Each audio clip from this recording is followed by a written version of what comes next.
ರಾವಣನ ಹಳಿವವನೆ ಜೀವವನೆ ಬಿಸುಡಿಸುವ ಲಾವಣ್ಯವೆಂತಹುದೋ ನೋವದೆಂತಹುದೋ ಬೇವಸವ ಪಟ್ಟು ತಿಳಿದು ಹಳಿಯುವೊಡೆ ಹಳಿ ಗಾವಿಲನಗಳ ಹೇನು ಮಂಕುತಿಮ್ಮ.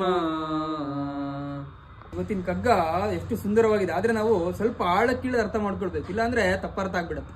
ಯಾಕೆಂದ್ರೆ ಇವತ್ತಿನ ಕಗ್ಗದಲ್ಲಿ ಏನಿದೆ ಅಂದ್ರೆ ರಾವಣ ದುಷ್ಟ ಅಂತೆಲ್ಲ ದೂಷಿಸ್ತೀವಿ, ಆದ್ರೆ ಅವ್ನು ಯಾಕೆ ಹಂಗೆ ಮಾಡ್ದ ಅಂತ ನಾವು ಸ್ವಲ್ಪ ಮೂಲದಲ್ಲಿ ಇಳಿದು ನೋಡಬೇಕು. ರಾವಣ ಅಂತ ಪಂಡಿತನಾಗಿದ್ದ, ಆದ್ರೂ ಕೂಡ ಒಂದು ಪರಸ್ತ್ರೀಯವನ್ನ ಅಪಹರಣ ಮಾಡೋ ಹೇಯ ಕೃತ್ಯವನ್ನು ಮಾಡ್ತಾನೆ. ಹಾಗಾದ್ರೆ ಅದಕ್ಕೆ ಅಷ್ಟು ಆಕರ್ಷಿತನಾಗ ಕಾರಣ ಸೀತೆಯ ಸೌಂದರ್ಯ ಅಲ್ವಾ? ಹಾಗಾದ್ರೆ ಎಷ್ಟು ಸೌಂದರ್ಯವಾಗಿದ್ಲು ಅಂತ ಈ ರೀತಿ ಇದೆ. ಹಾಗಂತ ಸೀತೆ ಸೌಂದರ್ಯ ಆಗಿಲ್ಲ ಅದಕ್ಕೋಸ್ಕರ ಹಂಗೆ ಮಾಡ್ದ. ರಾವಣ ಒಳ್ಳೆಯವನು ಅಂತ ಹೇಳಿದ್ರೆ ತಪ್ಪಾಗತ್ತೆ, ಅರ್ಥ ಅದಲ್ಲ. ಅಂದ್ರೆ ಹೇಳ್ತಾರೆ don't judge A book by it's cover ಅಂತ.